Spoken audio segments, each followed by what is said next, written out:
এদিকে তাকান, সবাই এদিকে তাকান।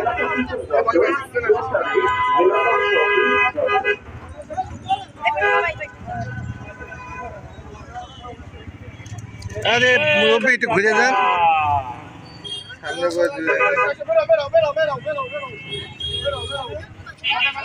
বাবা এদিক থেকে যা, এদিক থেকে যা, এদিক থেকে যা। এই লাইনে দাঁড়ায়, এখানে দাঁড়ায়, করেন না তিনি, এখানে দাঁড়ান। আপনারা এগুলো করেন না তো। এখানে ঢুকাচ্ছে, ওরা ঢুকাচ্ছে। এইদিকে তাকান, আপনার সুজায় দাঁড়ান।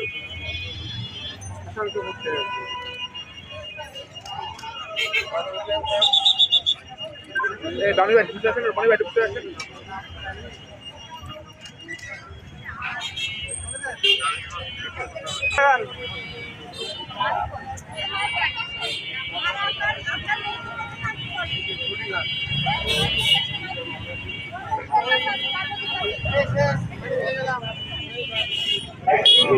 উনিশশো ৮০ সাল থেকে এই জায়গায় স্কুল প্রতিষ্ঠান করেছি, কিন্তু আমাদের এই স্কুলটা কোন কারণে ভেঙে দেওয়া হচ্ছে এইটা আমি জানতে চাচ্ছি।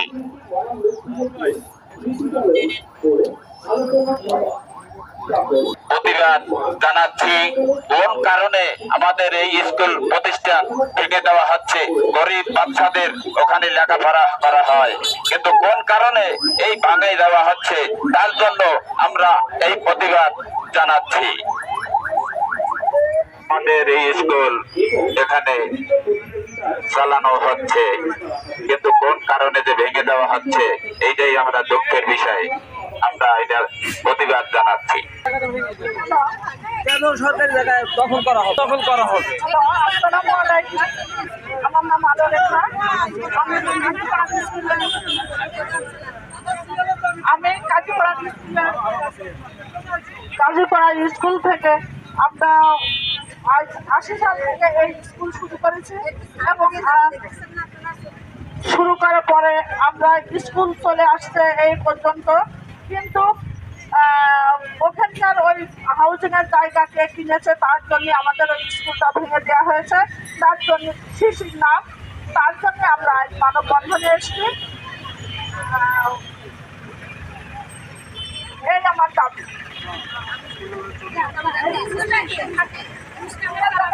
থাকে এবং রাখতে পারে, তাই আপনারা আমাদের সহযোগিতা করবেন।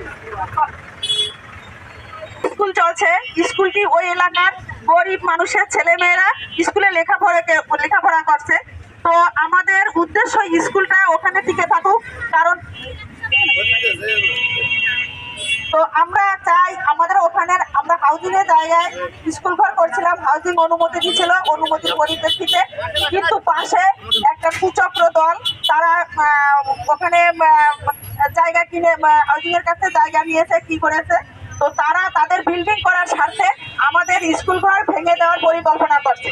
তো আমরা চাই আমাদের স্কুল ওখানে থাকবে এবং আমরা আমাদের ওই এলাকার ছেলে মেয়েরা ওখান থেকে হাতে খড়ি দিয়ে তারা লেখাপড়া শিখে বড় হবে। অনেক ছেলে মেয়ে তারা উচ্চশিক্ষায় শিক্ষিত হয়েছে, ওই এলাকা ওই স্কুল থেকে লেখাপড়া শিখে তারা আজ বাইরে গেছে, বাইরে লেখাপড়া করছে, তারা প্রতিষ্ঠিত হয়েছে।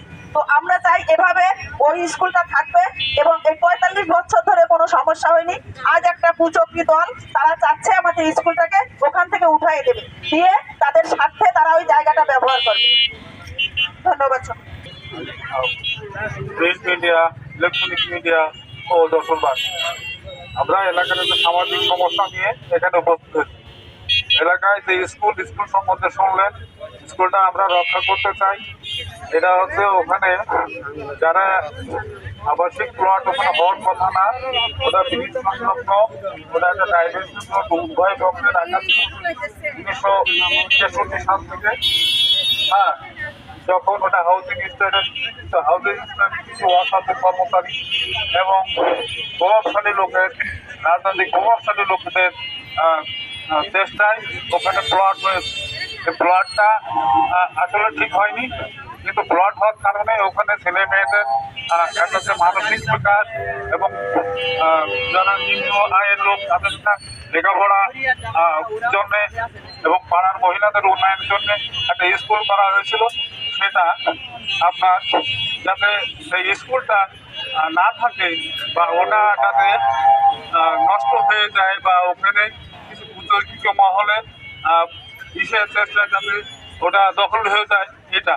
কিন্তু আমরা জানি যে ওখানে রোডসের আগে রোডসের জায়গা ছিল না, ওটা আগে ছিল হাউজিং স্টাডের, পরে রোডসের। এখন আমাদের কোনো কথা নেই, যদি রোডস যদি তারা 4 লেন করে, 4 লেন করলে ওখানে আবাসিক প্লটও থাকবে না, আর স্কুলে যদি সমস্যা হয় তখন আমাদের কোনো আপত্তি নেই 4 লেন করলে। কিন্তু যদি আবাসিক প্লট থাকে বা ওখানে যদি খালি জায়গা থাকে, আমাদের এই স্কুলটা ওখানে আমরা রাখার জন্য এলাকাবাসী সবাই সেদিনকে মিটিংয়ে বসছিলেন। আজকে আমরা এখানে আমরা মানববন্ধনে আসছি, দর্শনবাসী এবং সাংবাদিক ভাইদের সবাইকে জানাচ্ছি। এরপরে আমরা জেলা প্রশাসনের কাছে একটা স্মারকলিপি প্রদান করবো, তারপরে জেলা প্রশাসকের জিনিসটা আমরা জানাবো, তারপরে জেলা প্রশাসনকে বলবো যে এটা দেখেন আপনি, যেটা হচ্ছে রোডস এবং আপনার হাউজিং স্টেট, এদের বিষয়টা কিভাবে এখানে প্লট হলো, কারা কিভাবে কি করতেছে, বহুতল ভাবে নির্মাণ করতেছে এবং বহুতল ভাবে নির্মাণ করে ফ্ল্যাট বিক্রি করবে। এখন এখানে কি এটা কি সম্ভব? এটা আমরা প্রশ্ন রেখে আপনাদের সবাইকে অবহিত করলাম। আপনারা আড্ডা করে দর্শক সাংবাদিক ভাইরা আপনারা আমাদের